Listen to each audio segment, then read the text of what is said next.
大家好，我是小慧，欢迎您来到我的频道，也非常感谢您百忙之中收看我的视频。冯阿姨前些日子身体突然暴瘦，刚开始她还很高兴，觉得体重降了，可是近来总是出现口渴乏力的情况。冯阿姨觉得不太对，就连忙去医院检查，结果被告知患了糖尿病。医生嘱咐了一些平日饮食的注意事项，并开了一些药物。回家后，冯阿姨听邻居说，吃粗粮可以控制血糖，平时大米最好要少吃。于是冯阿姨将所有的食物都换成了粗粮，就这样坚持了2个多月。可是回来复查，结果却显示冯阿姨的血糖不降反升。这2个月以来，病情并没有得到很好的控制。经过一番询问后才知晓，冯阿姨所更换的粗粮实则是伪粗粮，对糖尿病患者并不友好，需要进行调整。那么什么是伪粗粮？为什么还会升血糖、毁血管？粗粮和细粮之间又有些什么差别？一、多吃粗粮对身体益处多。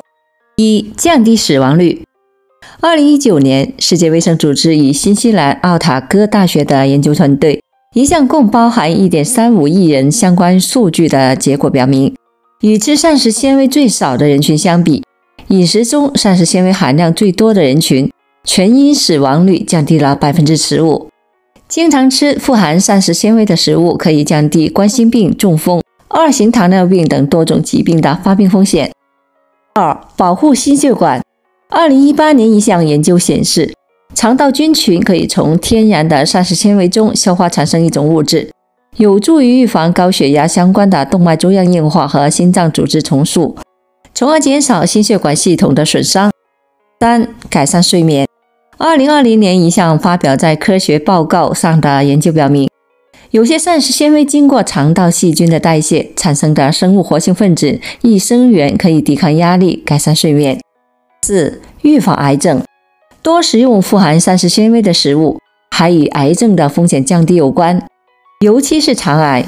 匹兹堡大学研究员进行的一项研究发现，通过影响受试者肠道微生物群中的与癌症风险有关的生物标志物，高膳食纤维、低脂饮食对于结直肠癌预防具有潜在的作用。世界卫生组织与新西兰奥塔哥大学的研究结果显示，与吃膳食纤维最少的人群相比，饮食中膳食纤维含量最多的人群，癌症的死亡风险降低了 15%， 而经常吃富含膳食纤维的食物可以使结直肠癌的风险减少 16%。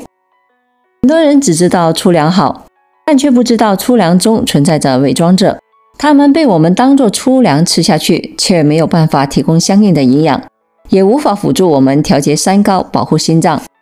2、我们要警惕这4种的伪粗粮。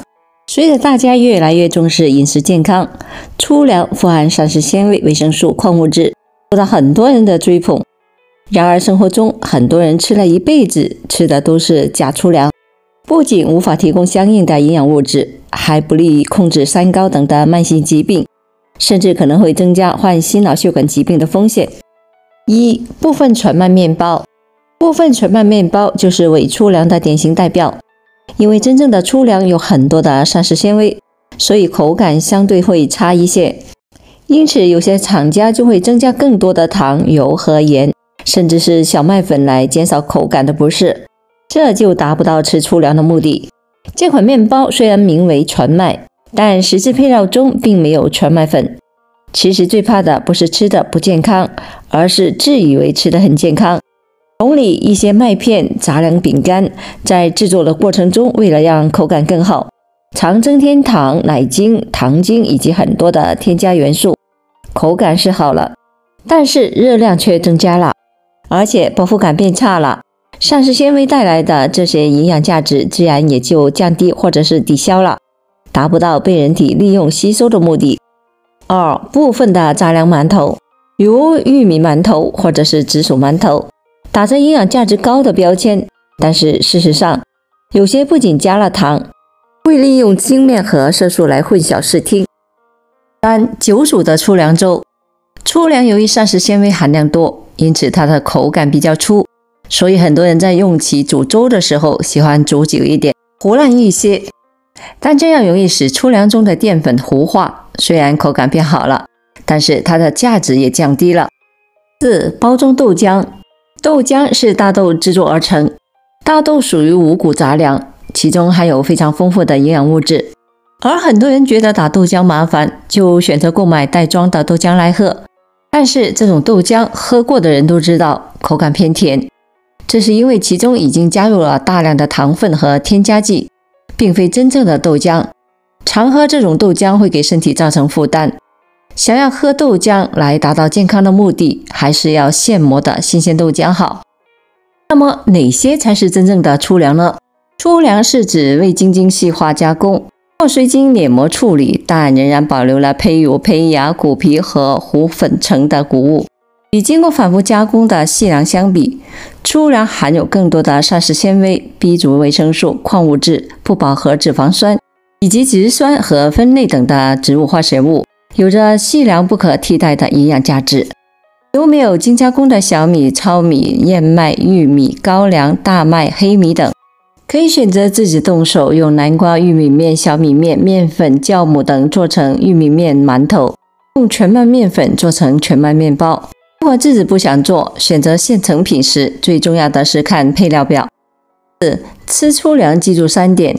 1. 吃粗粮要控制量。消化系统弱的人群摄入大量的食物纤维会增加肠胃道的负担，引起不适。粗粮富含膳食纤维，可以促进肠道的蠕动，但是需要靠水分的帮助。